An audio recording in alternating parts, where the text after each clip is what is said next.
Green planet कंपनीच्या खतांचा वापर केलेला प्लॉट.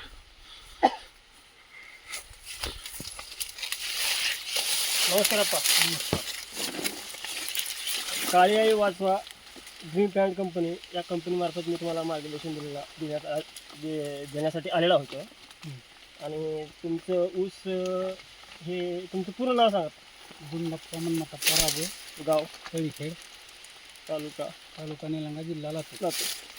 आज तारीख आहे 29 ऑगस्ट 2024. आणि हे तुमची ऊसाची लावण केव्हाची आहे? 1 फेब्रुवारी 1 फेब्रुवारी 2024. तर आज तारीख आहे 29 ऑगस्ट 2024.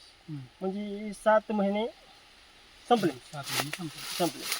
तर सुरुवातीला तुम्ही ह्या ऊसाला काय काय डोस दिलं आणि कसं कसं केलं जरा डिटेल सांगा. म्हणजे बेणे प्रक्रियापासून. बेणी प्रक्रियासाठी ST वापरला. हं. नंतर लावण करते वेळेस क्रोम, पोटॅश क्रोम. आणि भूम पॉवर. हे पोटॅश. हे ग्रीन प्लॅनेट कंपनीचं ना? Green planet company. हां. हां. अच्छा. एकरी एकरी 1 पोतं क्रोम, 1 पोटॅश आणि 1 भूम पॉवर बॅग अच्छा. ओके. अशा प्रमाणात वापर केला. अच्छा. मग तिच्यानंतर याला फवारणी कोणती कोणती केलं? Grow nitro. अच्छा.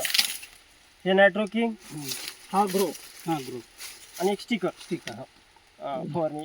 म्हणजे लावण केल्यानंतर एक 20 ते 25 दिवसांनी. 25 दिवसानंतर. बरोबर.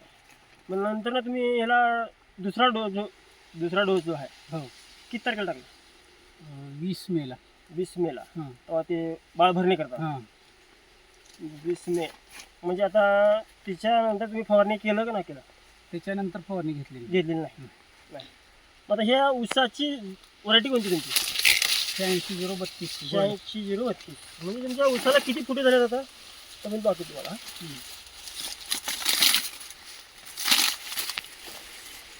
एक, हे 2, 3, 4, हे 5 फुटे आहेत. फक्त एका डोळ्याला 5 फुटे आहेत. आणि कांडीची लांबी बघा 6 इंच आहे. जाडी बघा, हे बघा. हा भाग नाही की इथं चांगला ऊस संकट सगळीकडे सगळीकडे सर्व समान आहे. तरी कांड्या मोजा. मोजा सर.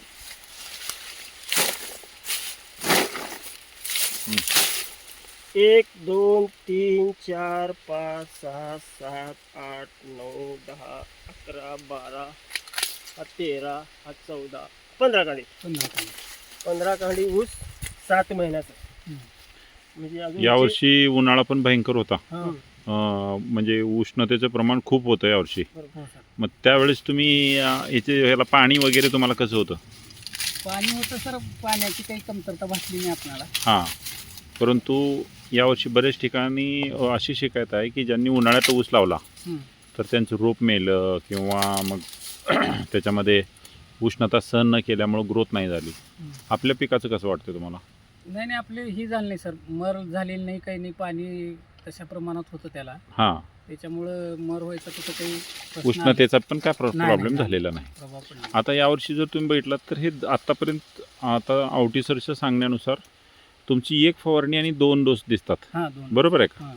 दुसऱ्या डोसच्या वेळेस तुम्ही परत हा सेम हां. डोस केलेला आहे. प्रति एकरी एक पोटॅश, 1 प्रोम आणि 1 भूम पॉवर. हां. म्हणजे अशा 2 वेळेस प्रमाणे- तुम्ही हेच टाकलेलं हां, आहे. 2 वेळेस. इतर रासायनिक खत काय टाकले का? नाही सर, बिलकुल जरा सुद्धा नाही नाही. नाही नाही, फवारणी वगैरे कसली? कसलीच नाही. काहीच नाही. हां. आता हे जे वापर केला आहे त्याच्यानंतर तुम्हाला म्हणजे ऊसाचं वाढ कसं वाटते किंवा ऊसाचे आतापर्यंत जे ऊस आले ते कसं वाटते तुम्हाला? ऊसाची वाढ चांगल्या पद्धतीने होत आहे सर. हां. आता गावामध्ये इतर जे ऊस आहेत आणि आपल्या ऊसामध्ये काय फरक आहे? फरक म्हणजे खांडीची लांबी. हां. हे कांडीमधली जी हां. लांबी आहे हां. ह्याचं फरक आहे. हां. आणि जाडी जाडी. केमिकलमध्ये जर बघितलं तर ही कांडी छोटी असते छोटी असते, आणि त्याच्यामुळं तिथं कांड्याची संख्या जास्त राहते. जास्त असते. पण आपली कांडी मोठी आहे हां. आणि प्रत्येक ठिकाणी तुमची म्हणजे फुटव्याचं प्रमाण पण आहे. हां. जमिनीमध्ये काय फरक वाटते का नाही? जमिनीमध्ये फरक आहे सर. हां. जमीन म्हणजे भुसभुशीत पण आहे जमीन. जमिनीमध्ये हां. भुसभुशीत प्रमाण आला. जरा उकरून बघा सर. औषध आहे सगळं. हां. एकदम असं चापत्ती म्हणे. हां. जेवढं हातानं उकरा काय बघा, जेवढं 10 इंचापर्यंत चाललाय हात. हां जेवढं हातानं उकरेल तेवढं उकरलं चाललंय. हो. म्हणजे भुसभुशीत आहे. हां. भुसभुशीत. हे वापर करून समाधानी आहात का? हो सर. तर ग्रीन पॅन्टची कंपनीचे खतं वापरल्यामुळे धन्यवाद. धन्यवाद.